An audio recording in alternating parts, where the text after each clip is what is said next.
नमस्कार, मैं हूं बालकृष्ण फरेजा। आप देख रहे हैं डेली लाइफ। आइए शुरुआत करते हैं आज के मुख्य समाचारों की। जंक्शन स्थित ट्रक ऑपरेटर्स यूनियन में पदाधिकारियों पर लगे भ्रष्टाचार के आरोप। ट्रक ऑपरेटर्स ने की नए चुनाव करवाए जाने की मांग। नगर परिषद में हुआ बजट बैठक का आयोजन। भाजपा पार्षदों ने लगाया भेदभाव बरतने का आरोप। बजट में कर्मचारियों की मांगों को गंभीरता से लेने के लिए कर्मचारियों ने किया सद्बुद्धि यज्ञ। बार संघ की नई कार्यकारिणी के चुनाव के लिए गुरुवार को अभ्यर्थियों की ओर से किए गए नाम निर्देशन पत्र दाखिल।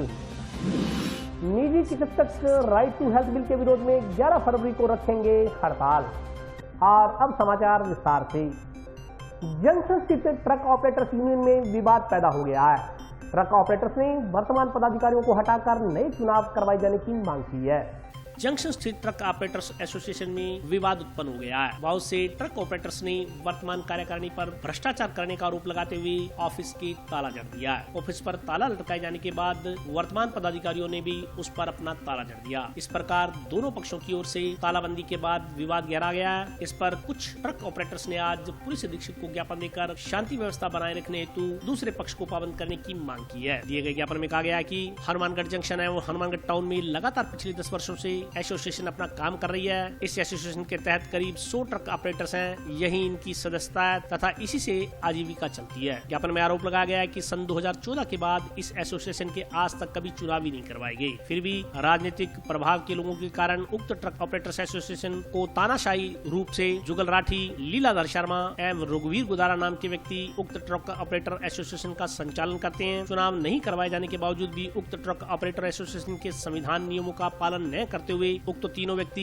धक्काशाही के बलबूते पर ट्रक ऑपरेटर से 4800 रूपए वार्षिक सदस्यता शुल्क व 51,000 रूपए प्रति ट्रक एंट्री फीस ली जाती है। ज्ञापन के अनुसार आम ट्रक ऑपरेटर इन कथित पदाधिकारियों के चंगुल से बचना चाहता है। वह आए दिन चुनाव करवाने की मांग करता है, परंतु ये तीनों लोग आम सदस्यों की भावनाओं को दरकिनार करते हुए खुद की तानाशाही चलाए हुए हैं। ज्ञापन के अनुसार वर्तमान में करीब 4 रोज पूर्व करीब 50 ट्रक ऑपरेटर जुगल राठी, लीलाधर शर्मा व रघुवीर गुदारा से मिले तथा उनसे चुनाव करवाए जाने का आग्रह किया तथा पिछले 10 सालों के हिसाब किताब की मांग की। आरोप है कि तीनों ने ट्रक ऑपरेटर्स को किसी भी प्रकार का कोई हिसाब किताब देने से इनकार कर दिया। आरोप है कि इन तीनों में से एक लीलाधर शर्मा ने अपने साथ कुछ असामाजिक तत्वों को साथ लेकर ट्रक ऑपरेटर्स को धमकाया व जबरन हनुमानगढ़ टाउन के कार्यालय पर ताला लगवा दिया और धमकी दी कि किसी भी व्यक्ति ने इस ताले को खोलने या तोड़ने का प्रयास किया तो उसके ट्रक को हमेशा के लिए यूनियन से बाहर कर दिया जाएगा। ज्ञापन में ट्रक ऑपरेटर्स एसोसिएशन को उक्त पदाधिकारियों के चंगुल से मुक्त करवाकर नए चुनाव करवाए जाने की मांग की गई है।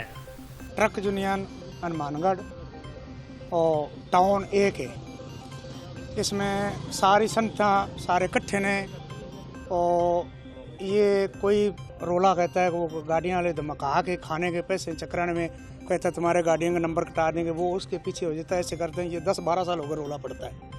अब ये ताले लगे ने, उन लोगों ने लगा दिया, हमने लगा दिया। अब कह रहे हैं धमकी से वो खोलना चाहते हैं। इसका प्रशासन जिम्मेदार है और जिम्मेदार प्रशासन की ये ताला ये दोनों जी उन्होंने लगा के कैसे हमारा फैसला आवे। फिर गपला बहुत है जी। रणवीर जी ने तो 60 किला जमीन खरीद ली है, राठी जी के 50-60 गाड़ियाँ हैं। तो कोई माड़ा मोटा आदमी कोई बोलता है ना 30-40 गाड़ियाँ तो है ना, 460 नवी बस के करता। हाँ, और ये आज 15 साल का मामला है। कोई आदमी मेरे का दो ये 3 हैं, एक तो अपने रघुवीर गुदारा ट्रक यूनियन का, एक राठी जी, एक वो नीलाधार अपने कहाँ का कोल्लेगा। नहीं जी, हमारे से अलग है। ये ऐसे हमारी मीटिंग है बीटा, उसके पास ही गाड़ियाँ हैं, उसके पास ही ट्रक। आगे हमारी ये भी ट्रक यूनियन सहमति होनी चाहिए। तो हमगे हर आदमी को कैसा है, कोई सरदार है या मोहम्मदन है या किसी जाति में एक मेंबर होना चाहिए या चुनाव होना चाहिए। हाँ, साहब ही मांगता, कुछ ही नहीं देते जी। हमने मतलब 6 तारीख को वहाँ जुगल किशोर और ये लीलाधर और रघुवीर गुदारा मक्का सर, इनको टाउन यूनियन में बुलाया और बुलाने के बाद में इनको बोला भी मीटिंग रख के और कोई हिसाब किताब और जो भी है मतलब मेरा नाम भी लिखना मतलब प्रधानगी के अंदर और मतलब चुनाव कराओ आप। कहते चुनाव कुछ नहीं होगा, मतलब हम ज़्यादा करोगे ताला लगा देंगे। तो उन्होंने ताला लगा दिया, उसके ऊपर मैंने ताला लगा दिया। और उसके बाद में मतलब अब 3:30 बजे आज की डेट में गुरजंट सिंह ने मेरे को फ़ोन किया कि ताला खोल दे, नहीं तो तेरे को मतलब है ना देख लेंगे कैसे भी मतलब जो होगा वो देख लेंगे। चुनाव वो मतलब जो हिसाब किताब होता है वो मतलब देना नहीं चाहते, जो भी मतलब 400 रुपये पर गाड़ी मतलब आती है और 51,000 रुपये हमारी मतलब सिक्योरिटी लेते हैं गाड़ी से, पर गाड़ी की मतलब नई ऑपरेटर से, और 11,000 रुपये मतलब दोबारा मतलब कराते हैं उसके मतलब वो लेते हैं वो पैसों का, और उनका कोई हिसाब किताब नहीं है, ना कोई हिसाब किताब देते, और जो भी बोलता है उसको मतलब दबाने की कोशिश करते हैं। तो जी अब करोड़ों में लाखों 50-60 लाख रुपए साल के होते हैं, गेहूं के मतलब कट्टे लगते हैं, उनमें भी मतलब रुपए आते हैं, सब जगह के मतलब ये पैसे खाने ही खाने के अंदर लगे रहते हैं। एक ही ट्रक यूनियन है जी, टाउन जंक्शन दोनों मिला के, दोनों के मतलब कामरेड सोपे सिंह ने मेरे साइन करवाने के बाद में ही इन्होंने मतलब ये यूनियन खुली थी जी। नगर परिषद में आज बजट बैठक का आयोजन किया गया। बैठक में भाजपा पार्षदों ने विकास कार्यों में भेदभाव बरतने का आरोप लगाते हुए समान रूप से विकास कार्य करवाए जाने की मांग की। नगर परिषद में आज सभापति द्वारा बजट प्रस्तुत किया गया। इस दौरान बैठक में काफी हो हल्ला हुआ। बजट पर प्रतिक्रिया व्यक्त करते हुए भाजपा पार्षद प्रदीप एरिव ने इसे आंकड़ों की कलाकारी बताया। उन्होंने कहा कि नगर परिषद में स्थित कांग्रेस बोर्ड द्वारा विकास कार्य करवाए जाने के दावे किए जाते हैं, मगर हकीकत यह है कि टाउन जंक्शन के दर्जनों वार्ड ऐसे हैं जो मूलभूत सुविधाओं को ही तरस रहे हैं। उन्होंने कहा कि नगर परिषद में विकास के नाम पर भाई भतीजावाद हो रहा है। बहुत सी कॉलोनियों में बिल्कुल काम नहीं करवाया गया, इससे वार्ड वासियों को परेशानियां झेलनी पड़ रही हैं। उन्होंने कहा कि शहर में सैकड़ों की संख्या में बेबस गोवंश घूम रहा है। इस संदर्भ में भाजपा पार्षदों ने अनेक बार इस मुद्दे को सदन में उठाया है, मगर नगर परिषद द्वारा इसका कोई प्रबंध नहीं किया गया है। उन्होंने कहा कि भाजपा चाहती है कि शहर के विकास में भाई भतीजा की नीति हटाकर समान रूप से विकास कार्य करवाए जाएं, ताकि टाउन जंक्शन के तमाम लोगों को विकास कार्यों का लाभ मिल सके। इससे पूर्व बजट बैठक में कांग्रेस एवं भाजपा के पार्षदों ने अपने अपने वार्ड की समस्याओं को उठाया। इससे पूर्व बजट बैठक में जंक्शन बस स्टैंड को बाईपास पर ले जाने, जंक्शन स्थित ट्रक यूनियन को ट्रांसपोर्ट नगर में स्थानांतरित करने, निराश्रित पशुओं के लिए प्रबंधन करने, टाउन स्थित पुराने नगर परिषद कार्यालय को पार्किंग बनाने आदि के प्रस्ताव पारित किए गए। परेशानी बहुत है, हर एक चीज में परेशानी है। कोई अभी मैं एनओसी लेने जावा नगर पालिका में तो मना करते हुए, अगर और कोई काम करवावा तो मना करते हुए नगर परिषद तो जनता परेशान होएगी। अचल काम किए, काम अपन बहुत करवाए, वार्ड में काम की कोई टेंशन को नहीं, बेकाम नहीं हो रहा। सड़का, नालियां, बिजली, पानी हर एक चीज की सुविधा है, पर पटाखी लेके और कोई एनओसी नहीं है, अभी में परेशानी है वाले। अच्छा वो तो थोड़ा सा प्लाट है, तो 5-10 प्लाट है, और 5-10 प्लाट नहीं जगह रोड है नहीं, वो तो 5-10 प्लाट ही है। बस 5-10 प्लाट अभी ने लेके सारे भट्टा बस्ती में सारा नहीं परेशानी है। रेरा लेके बुलडोजर सरोज ही आगे खड़े हो जाओ, बताओ है एक ही बुलडोजर रेरा तो दद को नहीं तो आगे खड़े हो जाओ, आके सीधी बात है। थोड़ा दद को नहीं तो आगे खड़े हो जाओ, आप आगे खड़े हो जाओ। आई तो बात को भी हूं माने तो के समस्याओं हल भी समस्या हल करके रोज अपन लगना भाई भी मिलेंगे। आज का जो बजट नगर परिषद सभापति जी ने पेश किया है वो आंकड़ों की बाजीगिरी, आंकड़ों का खेल कहीं वही है। शहर में विकास का नाम बहुत लिया जाता है, पर आज भी अधिकतर शहर की कॉलोनियाँ विकास से दूर हैं। वहाँ पे मूलभूत समस्याओं के लिए आज भी नागरिक परेशान हैं, और यहाँ पे पूरी तरीके से कुछ जगह पे कुछ भाई भतीजावाद कह लीजिए या पक्षपात हो रहा है, और ज़्यादातर कॉलोनियाँ आज भी सड़क, नाली, पानी, इन चीज़ों को लेके उनकी समस्या है। इसके ऊपर आज भी नगर परिषद कुछ भी कहने की स्थिति में नहीं है। इसके साथ साथ शहर की समस्याएं, गोवंश जो आज शहर में बेसहारा घूम रहा है, उसका लेके नगर परिषद ने कोई भी ना तो योजना है, ना इसके ऊपर कोई कार्य हुआ है। हम लोग चाहते हैं इस शहर के सर्वांगीण विकास के लिए इन सब के ऊपर नगर परिषद तवज्जो दे, इस सब पर ध्यान दे और शहर के सभी नागरिकों को बराबर सुविधाओं प्रदान करें। नगर परिषद की आज बजट मीटिंग नगर परिषद हनुमानगढ़ टाउन हॉल में रखी गई थी, जो कि शहर के विकास के लिए जो बजट था वो सभी मुद्दों पे चर्चा होने के बाद सभी ने उस बजट एजेंडों को पास किया। उसमें बहुत सी चीज़ें कोई शहर के हित के लिए निकल कर आई, जो कि शहर को ज़रूरत है। बस स्टैंड है वो जो बाईपास पे जा रहा है, उसका बातचीत हुई। जंक्शन ट्रक यूनियन थी, वो ट्रक यूनियन ट्रांसपोर्ट नगर में शिफ्ट होने जा रही है, और पशुओं के लिए जो मेरे वार्ड का एक मुद्दा था, अभी पशुपालक ही बहुत परेशान है और जनता भी बहुत परेशान है, इसलिए वो मैंने पहली मीटिंग में भी रखा था, आज भी वो मुद्दा रखा है। और कल जैसे वो सुनने में आया वे मुख्यमंत्री जी को घोषणा करने वाले हैं, सोची बातचीत हुई है क्या अभी कोई 8-10 किले कोई ज़मीन अपनी ITA साइड में पड़ी है, तो आप उन सब से बातचीत कर लो। बातचीत करने के बाद अपने उन सब को कंडीशनल पाबंद करके वहाँ उनको सेटल करने की कोशिश करेंगे कि उसके बाद वो पशु बाज़ार में, पालतू पशु बाज़ार में नहीं फिरना चाहिए, वो अपने आप बाहर की बाहर, शहर से बाहर रहे। एक वो समस्या जो हल होगी तो उससे काफ़ी बड़ी समस्या जो अपने शहर की हल हो जाएगी। एक ये टाउन नगर परिषद जो पुराना कार्यालय था, उस कार्यालय के अंदर मैंने पहली मीटिंग में भी रखा था और आज भी वो था भी उसको अंडरग्राउंड पार्किंग बना के 3-4 मंजिला दिल्ली की तर्ज में कनॉट प्लेस की तरह एयर कंडीशन मार्केट बना के हनुमानगढ़ नगर परिषद की अपनी संपत्ति को अपने पास रखते हुए, जिससे लाखों रुपए की आय पर मंथ हमारे नगर परिषद को आती रहे, जिससे शहर का फायदा हो। यदि कुछ संपत्ति हमारे पास रहती है तो शहर के आम नागरिक को फायदा है। आज बजट की बैठक थी जिसमें कुछ समस्याओं को भी सभी पार्षदों ने रखा। उसमें मैंने भी अपने वार्ड की एक समस्या, जिसमें कि मिसिंग लिंक जो सीवरेज के हैं, पूर्व में भी मैंने उठाया है और पहले भी अधिकारी जो संबंधित अधिकारी थे, चाहे JN हो चाहे AN हो, उन सबको मैंने काफ़ी बार कहा है, लेकिन किसी प्रकार का कोई समाधान नहीं हुआ है। आज भी मैंने आयुक्त को इस तरफ उनका ध्यान आकर्षित किया पर कोई खास रिस्पांस मिला नहीं। इसी प्रकार एक घोषणा की गई थी कि आपके जितने भी वार्ड में नाले हैं बड़े, उन पे हम फेरो कवर लगवाएंगे। आपको पता होगा पूर्व में भी टाउन में एक वार्ड में 2 बच्चों की डूबने से मौत हो गई थी, 2 या 3 या 1 मुझे कंफर्म नहीं है। इसी प्रकार के कुछ नाले मेरे वार्ड में हैं जो 12-12 फुट गहरे हैं, कुछ 10 फुट गहरे हैं 100 फुट रोड पे, उन पे किसी प्रकार का कोई फेरो कवर नहीं है। लेबर क्लास लोग हैं, गरीब बच्चे हैं और माँ बाप दिहाड़ी जाते हैं, बच्चे घर रहते हैं। तो शायद प्रशासन 1-2 हाथ से और हो तो सचेत होगा। और घोषणा तो ये जनता में करके आते हैं, पर ऐसा नहीं है कि ये काम करें। बजट में कर्मचारियों की मांगों को गंभीरता से लेने के लिए सरकार को सद्बुद्धि आए, इसी कामना को लेकर शुक्रवार को हनुमानगढ़ के कर्मचारियों ने सद्बुद्धि यज्ञ किया।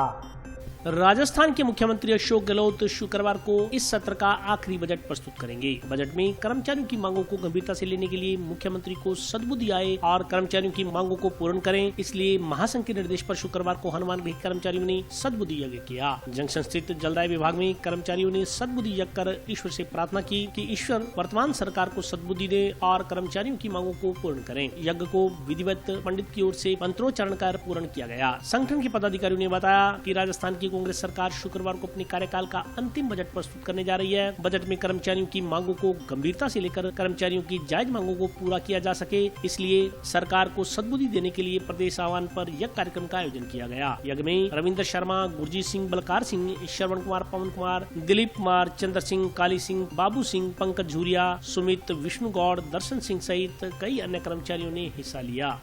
कल 10 तारीख को राज्य सरकार अपना बजट प्रस्तुत करने जा रही है, तो उस बजट के अंदर हमारे कर्मचारियों की काफ़ी डिमांडें पेंडिंग है। तो हमारा एक मांग पत्र भी राज्य सरकार के मेज पर रखा हुआ है।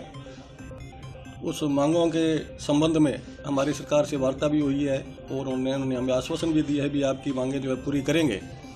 तो लेकिन हमें उम्मीद है भी जितना हम चाह रहे हैं उतना नहीं दे के कुछ काट छांट के कुछ देने जा रही है सरकार। इसलिए हम पूरे महासंघ के जयपुर से महासंघ के निर्देश पर पूरे राजस्थान के अंदर ये हवन किया जा रहा है ताकि सरकार को सद्बुद्धि आए। इसलिए इसे सद्बुद्धि यज्ञ किया गया है ताकि गहलोत साहब को सद्बुद्धि आए और कर्मचारियों के मांगों के प्रति वो सहानुभूति रखें और जो कर्मचारियों की पेंडिंग मांगे हैं उन्हें पूर्ण करें। इसलिए आज ये यज्ञ रखा गया था। मुख्य मांगे हमारी एक तो नई भर्ती की है, वैकेंसियाँ बहुत पड़ी है, कोई भर्तियाँ नहीं हो रही हैं। और एक जो 9, 18, 27 दिया जा रहा है वो 8, 16, 24 ऐसा कुछ हमारी डिमांड है। मतलब 21 सूत्री मांग पत्र है टोटल भाई साहब हमारा, उसमें इतना याद नहीं है मेरे को। 21 सूत्री मांग पत्र है और काफ़ी लंबे समय से ये पेंडिंग चल रहा है और सरकार से हमारी 2-3 बार वार्ता भी हो चुकी है।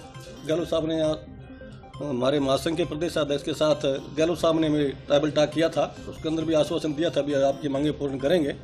उम्मीद तो है लेकिन फिर भी हमें डाउट है भी जितना हम चाह रहे हैं उतना सरकार नहीं देगी। इसलिए हम पूरे राजस्थान के अंदर ये सद्बुद्धि यज्ञ किया जा रहा है। उसी क्रम में आज हनुमानगढ़ में भी कर्मचारियों ने ये यज्ञ किया था। आज हवन किया गया। माननीय मुख्यमंत्री सद्बुद्धि के लिए कर्मचारियों काफ़ी पेंडिंग मांगे पड़ी है। 11 सूत्री मांगे हैं, जैसे कर्मचारी वर्क चार्ज पर रिटायरमेंट हो जाते हैं, और जो डीपीसी जो पदाभित किया था पंप ड्राइवर पर सेकंड का, उसमें वो पेंडिंग पड़ा अभी तक। सिर्फ वर्क चार्ज पर ही रिटायरमेंट हो रहे हैं हमारे कर्मचारी। और 10वीं पास जो कर्मचारी हैं, स्टोर मुंशी बनाने के लिए काफ़ी बार कह चुके हैं। मुख्यमंत्री जी ने बजट में घोषणा भी की थी कि स्टोर मुंशी बना दिया जाएगा, और काफ़ी मांगे सद्बुद्धि हवन किया गया।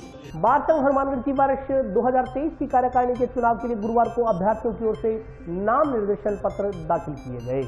बार संघ हनुमानगढ़ की वर्ष 2023 की कार्यकारिणी चुनाव के लिए गुरुवार को अभ्यर्थियों की ओर से नाम निर्देशन पत्र दाखिल किए गए। बार संघ अध्यक्ष के लिए नरेंद्र पाल सिंह वाड़ी, पूर्व अध्यक्ष जितेंद्र सारस्वत व भगवान दास रोहिला ने नामांकन दाखिल किया। इसी प्रकार उपाध्यक्ष पद के लिए राजन कुमार गाबात, तरसेम सिंह बराड़, रामस्वरूप नांदेवाल व राजीव गिल्ला ने अपने फार्म भरे। सचिव पद के लिए प्रदीप सिंह थांदल व लक्ष्मी नारायण जांगू ने मुख्य चुनाव अधिकारी के पास अपना नामांकन दाखिल करवाया। कोषाध्यक्ष पद के लिए कुलविंदर सिंह बराड़ व पुस्तकालय अध्यक्ष के लिए चंद्र कैलाश स्वामी के रूप में एक नामांकन पत्र दाखिल किया गया। इस पर इन दोनों पदों पर निर्विरोध निर्वाचित उम्मीदवार घोषित किए गए। नाम निर्देशन पत्र दाखिल करने के लिए सुबह 10:30 बजे से दोपहर 1 बजे तक का समय निर्धारित किया गया था। इसके बाद दोपहर 2 बजे से दोपहर 3 बजे तक का अभ्यर्थियों के नाम निर्देशन पत्रों की जांच की गई। गुरुवार को जांच में सभी नामांकन सही पाए गए। शुक्रवार को सुबह 10:30 बजे से दोपहर 1 बजे तक नाम वापस लिए जा सकेंगे। इसके बाद मैदान में बचे अभ्यर्थियों की सूची प्रकाशित की जाएगी। 15 फरवरी को सुबह 9 बजे से दोपहर 2 बजे तक मतदान होगा। दोपहर 2 बजे से मतगणना शुरू होगी। मतगणना के बाद विजयी प्रत्याशियों की घोषणा की जाएगी। पूरे बार संघ ने मेरे को कोषाध्यक्ष पद के लिए निर्विरोध चुना है, उसके लिए तहे दिल से धन्यवाद। जो भी बार के लिए वकीलों के हित के लिए काम होगा वो मैं आगे बढ़ चढ़ के काम करूंगा। जो भी कोर्ट के अंदर रंग रोगन वगैरह, जो भी किताबों वगैरह नुकसान हुआ है, उनका सबका हम प्रयास करेंगे। और हर 3 महीने बाद बार का जो भी आएगा कोष, उसका हम हिसाब देंगे। और सबको मैं तहे दिल से धन्यवाद देना चाहता हूँ। 2023 की कार्यकारिणी के लिए पुस्तकालय अध्यक्ष पद पर मेरे सभी साथियों ने मेरा फार्म भर के मुझे निर्विरोध निर्वाचित किया है। पुस्तकालय अध्यक्ष की जिम्मेवारी है कि जो भी जितने अधिवक्ता, करीब 700 अधिवक्ता हनुमानगढ़ बार में हैं, कुछ रेगुलर है, कुछ अनरेगुलर है, कुछ न्यू भी है, जिनका रजिस्ट्रेशन है वो भी आते हैं। तो जब वो बार में आते हैं तो सबसे बड़ी चीज़ है कि देखने आए कि लाइब्रेरी आज से बहुत साल पहले बहुत अच्छी तैयार थी। आज मुझे पुस्तकालय अध्यक्ष बनाया है और मुझे ये कहते हुए दुख भी है कि हमारी बार की लाइब्रेरी की काफ़ी स्थिति है जो सही नहीं है। किताबें हैं, बेरेक्ट्स हैं, रूलिंग्स हैं, सब पुरानी हैं। जो बार रूम में हमें कंप्यूटर्स दिए गए थे वो भी पुराने और ख़राब हो चुके हैं।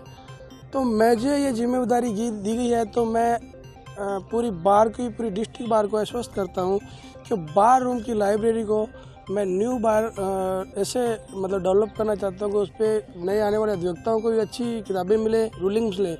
कुछ अधिवक्ता जिनका रजिस्ट्रेशन नहीं होता, आजकल उनको एग्ज़ाम देना पड़ता है रजिस्ट्रेशन के बाद, तो रजिस्ट्रेशन में उनको बेरेट्स वगैरह काफ़ी चीज़ें होती है। तो बार रूम में भी सीनियर अधिवक्ता उनको कुछ ना कुछ दें। पुस्तकालय ऐसी जगह है जहाँ बैठ कर किताबें पढ़े, ज्ञान मिले, और तुरंत जो उनको रूलिंग्स हो, सुप्रीम कोर्ट, हाई कोर्ट का जजमेंट्स भी जो है वो उनको अवेलेबल हो। उससे संबंधित हम ऑनलाइन उसकी लेंगे, बुक्स लेंगे और पुस्तकालय में उनको रूलिंग्स अवेलेबल कराएंगे। बार संघ कार्यकारिणी वर्ष 2023 के लिए आज नामांकन दाखिल किए गए हैं, जिसमें अध्यक्ष पद के लिए नरेंद्र पाल सिंह माली, भगवान दास रोहिला और जितेंद्र कुमार जी ने अपने नॉमिनेशन फाइल किए हैं। उपाध्यक्ष पद के लिए राजन कुमार गाबात, तरसेम सिंह बराड़, रामस्वरूप नंदेवाल और राजीव गिल्ला जी ने अपने नॉमिनेशन फाइल किए हैं। महासचिव पद के लिए प्रदीप सिंह थांदल और लक्ष्मी नारायण जी जांगू ने नॉमिनेशन फाइल किए हैं। कोषाध्यक्ष पद के लिए केवल एक नामांकन आया है, कुलविंदर सिंह कैप्टन बराड़ का, और पुस्तकालय अध्यक्ष के लिए भी सिर्फ एक ही नॉमिनेशन आया है, चंद्र कैलाश जी स्वामी का। आज ये नॉमिनेशन के बाद सभी अभ्यर्थियों की फार्मों की जांच की गई है, सबके ही नामांकन सही पाए गए हैं। कल सुबह 10 फरवरी को 10:30 बजे से लेकर 1 बजे तक नामांकन वापस लेने का समय है, जिसके बाद अंतिम व सूची जारी की जाएगी और 15 तारीख को सुबह 9 बजे से लेकर दोपहर 2 बजे तक मतदान होगा और उसके बाद में मतगणना शुरू होगी तुरंत बाद। सदर पुलिस ने गांव उत्तम सिंह वाला स्थित सरकारी जोड़ से मछलियां चोरी करने के मामले में 3 और आरोपियों को गिरफ्तार किया है। सदर पुलिस ने गांव उत्तम सिंह वाला स्थित सरकारी जोड़ से मछलियां चोरी करने के मामले में 3 और आरोपियों को गुरुवार को गिरफ्तार किया है। इस प्रकरण में संलिप्त 5 आरोपियों को पुलिस गिरफ्तार कर चुकी है। इससे पहले पुलिस 2 आरोपियों को गिरफ्तार कर न्यायिक परीक्षा में जेल भिजवा चुकी है। जांच अधिकारी एएसआई लालचंद ने बताया कि 4 जनवरी 2023 को ठेकेदार जगसीर सिंह पुत्र गोपीराम बावरी निवासी चक 88 NKR इंद्रगढ़ ने मुकदमा दर्ज करवाया था कि गांव उत्तम सिंह वाला में सरकारी जोड़ है। मनजीत सिंह, विजय सिंह, आशीष उर्फ बाणिया व 3 अज्ञात लोग ठेके पर लिए गए जलाशयों में से 22 दिसंबर 2022 को मछलियां चोरी कर ले गए। जांच अधिकारी के अनुसार नामजद मुकदमा दर्ज कर अनुसंधान शुरू किया गया। अनुसंधान में कुल 5 आरोपी पाए गए। आरोपी आशीष कुमार पुत्र कन्हैयालाल निवासी सूरतगढ़ व विजय कुमार पुत्र शंकर शाह निवासी रंगमहल सूरतगढ़ को 2 दिन पहले गिरफ्तार कर न्यायालय में पेश कर न्यायिक परीक्षा में जेल भिजवा दिया गया। गुरुवार को इस मामले में मनजीत सिंह पुत्र बलवंत सिंह राय सिख निवासी 22 NP मोहन नगर, सुनील कुमार उर्फ भूला पुत्र दिनेश साहनी निवासी वार्ड 4 रामसरा व कुलविंदर सिंह पुत्र हरविंद सिंह राय सिख निवासी वार्ड 4 सरामसर को गिरफ्तार किया गया। इनसे पूछताछ की जा रही है। जांच अधिकारी के अनुसार पूछताछ में यह बात सामने आई है कि आरोपी जोड़ से मछलियां चोरी कर सूरतगढ़ क्षेत्र में ले जाकर औने-पौने दामों पर बेच दिया करते थे। ये 22/12/2022 की रात्रि को गांव उत्तम सिंह वाला से 5 व्यक्तियों द्वारा जोड़े में मछली की चोरी की थी, जिसके संबंध में प्रकरण दर्ज हुआ, जिसकी तफ्तीश शुरू की गई। दौरान तफ्तीश 2 मुलजमान पहले गिरफ्तार किए जा चुके हैं और 3 मुलजिम जिसमें मनजीत सिंह और सुनील व कुलविंदर तीनों को कल अरेस्ट किया है, जो मछली चोरी करने के आदी है। इसमें कुलविंदर सिंह जो पीलीगंगा थाने का स्टेट है, बदमाश प्रवृत्ति के लोग हैं और इनको आज पेश न्यायालय की जा रहे हैं। हमारा वक्ता ब्रेक का हाजिर होता हूँ छोटे से।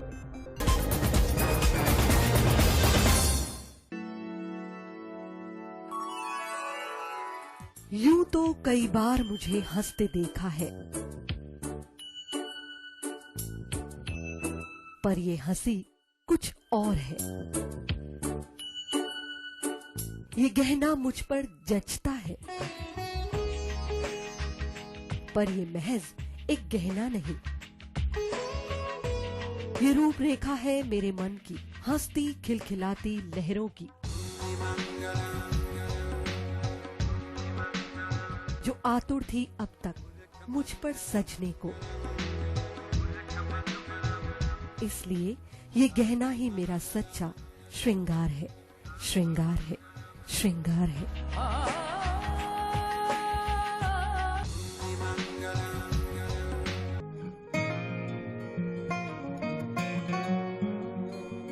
बेटा सतीश, देख बेटा, बिजली का बिल आया है। कोई छूट भी मिली है क्या? बजट में तो मुख्यमंत्री जी छूट देने के लिए बोल रहे थे। अरे हाँ माँ, इसमें तो 750 रुपए कम करके आए हैं। अरे वाह, धन्यवाद मुख्यमंत्री जी। सिर्फ आपको ही नहीं, प्रदेश में ये छूट किसी न किसी रूप में सभी को मिल रही है। 100 यूनिट तक बिजली उपभोग करने वाले उपभोक्ताओं को 50 यूनिट भुगतान तक की छूट, 150 यूनिट तक वाले उपभोक्ताओं को 3 रुपए प्रति यूनिट और 150 से 300 यूनिट तक उपभोग करने वाले उपभोक्ताओं को 2 रुपए प्रति यूनिट की छूट दी जा रही है। याद रहे, बिजली की बचत ही बिजली का उत्पादन है। ब्रेक के बाद स्वागत है। आइए नजर डालते हैं अगले समाचार। निजी चिकित्सक राइट टू हेल्थ बिल के विरोध में 11 फरवरी को हड़ताल पर रहेंगे। इस संदर्भ में आईएमए पदाधिकारी ने विस्तार से जानकारी दी। राजस्थान सरकार के प्रस्तावित राइट टू हेल्थ बिल के विरोध में निजी चिकित्सक सड़क पर उतर आए हैं। इस बिल के विरोध में प्रदेश भर के निजी चिकित्सकों ने संयुक्त संघर्ष समिति के आह्वान पर 11 फरवरी को 24 घंटे के लिए हड़ताल पर रहकर पूर्ण रूप से चिकित्सा सुविधाएं बंद रखने का निर्णय लिया है। निजी चिकित्सक प्रस्तावित राइट टू हेल्थ विधेयक को दोबारा पेश नहीं करने और न ही विधानसभा में पारित करने की मांग कर रहे हैं। इस संदर्भ में गुरुवार को टाउन में आयोजित प्रेस कॉन्फ्रेंस में संयुक्त संघर्ष समिति सदस्यों ने कहा कि राज्य सरकार अपनी कमियां छुपाने के लिए निजी चिकित्सकों को बलि का बकरा बना रही है। इस बिल के बहाने से राज्य सरकार सरकार आगामी चुनाव को देखते हुए सस्ती लोकप्रियता हासिल कर अपनी कमियां छुपाना चाहती है। इसके बजाय राज्य सरकार को सरकारी अस्पतालों में सुविधाएं बढ़ानी चाहिए। इंडियन मेडिकल एसोसिएशन के अध्यक्ष भवानी सिंह आर्य ने कहा कि राजस्थान सरकार ने विधानसभा में स्वास्थ्य का अधिकार विधेयक प्रस्तुत किया, जो विधानसभा के कई सदस्यों, चिकित्सकों और जनता की ओर से आपत्तियों और आलोचनाओं के कारण समीक्षा के लिए परवर समिति को भेजा गया है। डॉक्टर्स की तमाम आपत्तियों के बावजूद राज्य सरकार विधानसभा में इस विधेयक को फिर से पेश करने के लिए तैयारी कर रही है और इसे विधानसभा से पारित कराने की योजना बना रही है। डॉक्टर रैना ने कहा कि इस प्रस्तावित विधेयक में बहुत सी ऐसी खामियां हैं, इससे प्रदेश के सभी डॉक्टर बुरी तरह से आहत और आक्रोशित हैं। इसके चलते राज्य के सभी चिकित्सक एवं अस्पताल इसका विरोध कर रहे हैं। प्रेस कॉन्फ्रेंस में doctor Sudhir Dodi, doctor MP Sharma, doctor Vijay Soni, doctor Vedpal Suthar, doctor Namrata, doctor Bhupendra, doctor Ramashankar Sopa, doctor Madan Singh सहित अन्य चिकित्सक मौजूद रहे। राज्य सरकार राइट टू हेल्थ बिल ला रही है, जिसके प्रावधान ऐसे हैं कि सारे हॉस्पिटल बंद करने पड़ेंगे और इस बिल के विरोध में न सिर्फ डॉक्टर हैं बल्कि विधानसभा के कई सदस्य हैं, चिकित्सक, सब इसके विरोध में हैं। उसके बावजूद सरकार एडमेंट है कि हम ये बिल लेकर ही आएंगे, जबकि इस बिल में ऐसे ऐसे प्रावधान हैं जिनके हिसाब से कोई भी हॉस्पिटल नहीं चल सकता और किसी भी मरीज का इलाज गुणवत्तापूर्ण नहीं हो सकता। फिर भी पता नहीं किस मंशा से राज्य सरकार अपनी नाकामियों को छुपाने के लिए इस बिल को लाना चाह रही है और जो जिम्मेदारियां राज्य सरकार की हैं हेल्थ प्रोवाइड करवाने की, लोगों के स्वास्थ्य की सुरक्षा की, वो खुद का पल्ला झाड़कर वो सारी जिम्मेदारियां प्राइवेट हॉस्पिटल्स को देना चाह रही हैं कि आप ही मुफ्त में ये सब इलाज दें, हमारी कोई जिम्मेवारी नहीं है और अगर आप नहीं दे पाए तो हम आपका हॉस्पिटल बंद कर देंगे। और वो बंद कौन करेगा? लोकल जनप्रतिनिधि, पार्षद और जितने भी ग्राम पंचायत सदस्य और ये इनकी कमेटी बनेगी, ये आपके हॉस्पिटल को बंद कर सकती है और बंद करने के बाद इसकी सुनवाई आपकी दीवानी अदालतों में भी नहीं होगी, उसके लिए आपको हाई कोर्ट ही जाना पड़ेगा। ऐसा मतलब कानून तो कोई तानाशाही सरकार ही चला सकती है, किसी जिसका लोकतंत्र में विश्वास हो वो तो ऐसा कानून नहीं ला सकते। अब सरकार क्यों लाना चाह रही है? हमारी बात सुन रही। पहले प्रवर समिति की बैठक हुई थी, उसमें चिकित्सकों के कोई सुझाव नहीं माने गए। अब 11 तारीख को फिर प्रवर समिति की बैठक है। हमने पहले भी एक दिन की सांकेतिक हड़ताल की थी, उसके बाद इन्होंने दोबारा प्रवर समिति की बैठक बुलाई है, 11 तारीख को है। लेकिन फीडबैक हमको यही है कि हमारी अभी तक कोई मांगे मानी नहीं जाएंगी और सरकार एडमेंट है, जिस तरह के उनके बयान भी आए हैं कि वो इस बिल को ला कर ही रहेंगे। तो इसलिए हम 11 तारीख को आज एक तो सबको अवगत कराने के लिए कि इस बिल में क्या क्या चीज़ें हैं जिनके आधार पे ये बिल ही मतलब कोर्ट में भी चैलेंज हो जाए ऐसा बिल है, संविधान के अनुसार ही नहीं है ये बिल और सरकार नहीं मान रही। इसलिए हम 11 तारीख को पूरे राज्य में चिकित्सक बंद रखा गया है, जिसमें इमरजेंसी सेवाओं का भी बहिष्कार करेंगे और सरकार अगर फिर भी नहीं मानी तो हम अनिश्चितकालीन के लिए बंद करेंगे। इसमें जो सबसे पहले तो कोई इमरजेंसी डिफाइन नहीं है। इमरजेंसी क्या है? पेशेंट कोई आता है, मरीज़ के लिए हर चीज़, हर पेट दर्द, कान दर्द, सिर दर्द इमरजेंसी है। इमरजेंसी डिफाइन नहीं है। नंबर एक, कोई MBBS डॉक्टर है या कोई एक स्पेशलिटी का डॉक्टर है, उसके पास दूसरी स्पेशलिटी का पेशेंट जो आता है तो उसको प्राइमरी ट्रीटमेंट देना और अगर वहाँ सुविधा नहीं है तो उसको दूसरी जगह भेजना, एम्बुलेंस, दवाइयाँ, स्टाफ, डॉक्टर अगर भेजना पड़े, ये सारी जिम्मेवारी उस प्राइवेट हॉस्पिटल पे या प्राइवेट चिकित्सक पे डाल दी गई है, जो कि कतई संभव नहीं है। और उसके बाद में उसका रिएम्बर्समेंट का कोई उसमें प्रावधान नहीं है। जो स्टेट की जो कमेटी बनी है, रिड्रेसल कमेटी या डिस्ट्रिक्ट की बनी है, उसमें कोई चिकित्सक, प्राइवेट चिकित्सक IMA का प्रतिनिधि नहीं है और उसमें जनप्रतिनिधियों को लिया गया है। जनप्रतिनिधियों पे कमेंट नहीं कर रहे हैं हम, लेकिन ये उसमें पूरी संभावना हो सकती है कि वो किस तरह से उन पर जुर्माना लगाएंगे, जुर्माना लगा सकते हैं, सीज कर सकते हैं और उसकी सुनवाई कहीं नहीं है। आपकी दीवानी अदालतों में उसकी कोई सुनवाई नहीं है। हाई कोर्ट में आप अपील करिए तो ये काम रहेगा। फिर रोज़ क्या है तो ये रोज़ हाई कोर्ट में अपील करते रहिए। चिकित्सा कहाँ आएगी? तो इसमें ना मरीजों को भला होने वाला है और न ही चिकित्सकों को भला होने वाला है। 24 घंटे का बंद पूरे राजस्थान में है। प्राइवेट हॉस्पिटल्स कोई सुविधा इमरजेंसी इंक्लूडिंग कुछ भी नहीं देंगे। 24 घंटे का पूर्ण बंद है और उसके बाद में अगर नहीं सुनवाई होती तो आगे की जो कार्रवाई है, आगे की हम किस तरह की रणनीति अपनाएंगे, वो उग्र आंदोलन करेंगे, वो सब उस दिन की तय होगा कि क्या 11 तारीख को क्या डिसीजन लेते हैं। प्रवर समिति के साथ हमारे जो साथियों को बुलाया गया है वो क्या फैसला होता है वहाँ पे, उसके बाद में आगे डिसीजन लेंगे। खातेदारी भूमि में काश्त करने से वंचित करने का आरोप लगाते हुए आंदोलन कर रहे किसानों ने आज जिला कलेक्टर को ज्ञापन सौंपा। खातेदारी भूमि में काश्त करने से वंचित करने का आरोप लगा। आंदोलन कर रहे किसानों ने आज जिला कलेक्टर को ज्ञापन सौंपा। गुरुवार को मोर्चा से जुड़े किसानों ने जिला कलेक्टर को ज्ञापन सौंप पीड़ित किसानों को उनकी भूमि में काश्त करने की स्वीकृति देने के साथ आरोपियों के खिलाफ कार्रवाई करने की मांग की है। मांगे न माने जाने पर आंदोलन की चेतावनी दी गई है। इस मौके पर संयुक्त किसान मोर्चा अराजनीतिक दल के किसानों ने बताया कि बुधवार को हनुमानगढ़ जंक्शन की धान मंडी में आयोजित किसान महापंचायत के दौरान किसानों की ओर से संयुक्त किसान मोर्चा अराजनीतिक के कर्ताधर्ताओं को लिखित पत्र देकर दोषियों के खिलाफ कार्रवाई के लिए सहायता की मांग की गई थी। किसानों की ओर से सौंपे गए पत्र पर संयुक्त किसान मोर्चा के सभी मुखियों ने विचार किया। पीड़ित किसानों को उनकी मदद करने के लिए आश्वस्त किया गया। मोर्चा के किसानों ने कहा कि पीड़ित किसानों की जमीन पर नाजायज तौर पर लगाई गई रोक को तुरंत खत्म कर पीड़ित किसानों को उनकी जमीन में खेती करने की अनुमति दी जाए। ये हमारे पास पहुंचे थे, उसके बारे में हमने आज डिप्टी कमिश्नर हनुमानगढ़ को मिलकर एक लिखित पत्र दिया है कि इनकी जो गैर कानूनी तौर पर ये राजनीति के दबाव के नीचे अफसरों की मिलीभगत से इनकी ज़मीन हथियाना चाहते हैं और उनको 1.5 महीना से समय भी हो गया यहाँ पर धरना दिए बैठे, कोई उनकी बात नहीं सुनी गई। तो इनकी जो ज़मीन के ऊपर खनन का केस बनाकर खनन की कैटेगरी में लाकर उनकी ज़मीन जो है वो रोकी गई थी। हमने ये लिखित पत्र देके मांग की है कलेक्टर से कि इन पर जो गैर कानूनी तौर पर खनन का आरोप, उस ज़मीन को खनन कैटेगरी में लाकर उनकी खेती करने से उनको रोका गया, वो उसको हटाया जाए और इनकी ज़मीन इनको हवाले की जाए ताकि अपनी खेती कर सकें। और जिन लोगों ने इनकी ज़मीन हथियाने के लिए जिन लोगों ने इस गरीब किसान को परेशान किया, उसकी खेती पर मतलब के जड़ी नहीं होने दी अपनी ज़मीन में और 1.5 महीना धरना लगा के बैठे रहे, उनकी बात नहीं सुनाई गई और इनकी ज़मीन जो है एक खाली करवा के इनको ज़मीन में फसल का अपनी खेती करने की आज्ञा दी जाए।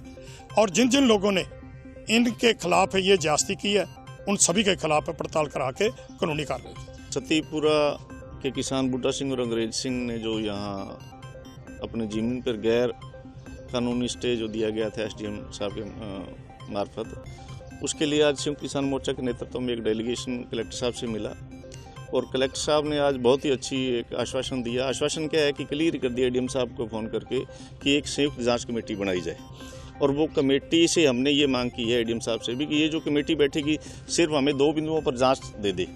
एक तो जब तहसीलदार साहब की रिपोर्ट और खनन विभाग की रिपोर्ट जब ये कह रही है कि खनन हुआ ही नहीं है तो फिर एसडीएम साहब ने किस आधार पर ये स्टे दिया। दूसरी बात, जब पानी खुद कलेक्टर साहब ये बात कह रहे हैं कि आपको पानी लगाने के लिए कोई मनाही नहीं है, तो जब पानी लगाने के लिए कोई मनाही ही नहीं है तो इस बात की जांच होनी चाहिए कि इंस्पेक्टर जो सिटी थाना के हैं वो किस आधार पर अंग्रेज सिंह और बूटा सिंह के परिवार को जब ये पानी लगाने जाते थे बार बार उनको पाबंद कर रहे थे और रोक रहे थे। इन 2-3 विषयों के ऊपर जांच होनी चाहिए और एडीएम साहब ने आज हमें स्पष्ट और कलेक्टर साहब का हम धन्यवाद करते हैं दोनों अधिकारियों का कि उन्होंने आश्वासन दिया कि इसकी जो निष्पक्ष जाँच होगी। टाउन स्थित नेहरू मेमोरियल पीजी महाविद्यालय में आज छात्र संग्रहालय का उद्घाटन किया गया। टाउन स्थित नेहरू मेमोरियल स्नातकोत्तर महाविद्यालय में आज छात्र संघ कार्यालय का उद्घाटन किया गया। इस संदर्भ में जानकारी देते हुए पूर्व छात्र संघ अध्यक्ष महेंद्र शर्मा और एसएफआई नेता यश तिराना ने बताया कि राजकीय नेहरू मेमोरियल महाविद्यालय में पिछले महीनों हुए चुनाव में अध्यक्ष पद के लिए कुमारी योगिता मेघवाल ने चुनाव जीता था और महासचिव पद पर भीमसेन चुने गए थे। इसी प्रकार संयुक्त सचिव पद पर कुलदीप कालवा का चयन हुआ था। उक्त पदाधिकारियों द्वारा छात्र संघ गतिविधियों को संचालित करने के लिए कार्यालय की मांग की गई थी। इसी पर आज कार्यालय का उद्घाटन किया गया। कार्यक्रम में उपस्थित अतिथियों ने महाविद्यालय पदाधिकारियों के उज्जवल भविष्य की कामना करते हुए सहयोग का आह्वान किया। आज छात्र संगठन एसएफआई ने गवर्नमेंट एनएमपीजी कॉलेज में चुनाव जीता, जिसका कुमारी योगिता मेघवाल छात्र संघ अध्यक्ष और भीमसेन महासचिव और संयुक्त सचिव कुलदीप कुमार जी, इसमें 2 पदाधिकारी जो एसएफआई के हैं। आज छात्र संघ कार्यालय का उद्घाटन समारोह है। जिस विद्यार्थियों ने हमें चुना था, हम उनकी बातों पर खरे उतरने के लिए हमने बहुत संघर्ष किया है, इसलिए आज हम कार्यालय का उद्घाटन थोड़ा भी कर रहे हैं। सभी से यही आशा करना चाहते हैं हमारे उद्घाटन सफल रहे और सभी कार्यक्रम अच्छी तरह संपन्न हो। आज जिले के सबसे बड़े कॉलेज राजकीय कॉलेज के अंदर छात्र संघ कार्यालय का उद्घाटन है। यहाँ छात्र संगठन एसएफआई की तरफ से योगिता मेघवाल, कुलदीप और साथी चुनाव जीते हैं। आज उद्घाटन समारोह है। ये चुनाव की जीत के बाद संघर्ष पर ये चुनाव मंडा था। बड़ी पार्टियों को हरा करके हमने जीता है चुनाव। हमारे चुनाव के मुद्दे ये थे कि सबको शिक्षा मिले, सबको लेक्चरार मिले, लाइब्रेरी में किताब मिले, खेल मैदान मिले, बाकी तमाम मुद्दों को लेकर के हम चुनाव लड़े थे। आज यह छात्र संघ कार्यालय का उद्घाटन आने वाली जिस तरीके से राजस्थान के अंदर पेपर लीक प्रकरण, राजस्थान के अंदर जिस तरीके से विद्यार्थी पर जो हमले बढ़े हैं, उन हमलों के खिलाफ और एकजुटता के छात्र संघ का पदाधिकारी मजबूती से विद्यार्थी की बात करेगा। हनुमानगढ़ गवर्नमेंट कॉलेज की मैं गलौत सरकार से कहना चाहता हूँ, इस गवर्नमेंट कॉलेज के अंदर जिले का हेडक्वार्टर का कॉलेज है। आप कह रहे हो युवाओं के लिए भारी हम बजट लेके आ रहे हैं 10 फरवरी को। मुख्यमंत्री महोदय, पत्रकार साथी भी यहाँ आए हुए हैं। इस कॉलेज के अंदर पढ़ाने के लिए लेक्चरार नहीं है, विद्यार्थी आता है घर वापस चला जाता है। गरीब विद्यार्थी पर हमला है। छात्र संघ मांग करता है कि जल्द खाली पड़े व्याख्याताओं पदों को तुरंत प्रभाव से भरा जाए, वरना हम एक तरफा आपके खिलाफ मोर्चा खोलेंगे। और आज के लिए बस इतना ही। कल फिर हाजिर होता हूँ नए समाचारों के साथ। तब तक के लिए नमस्कार।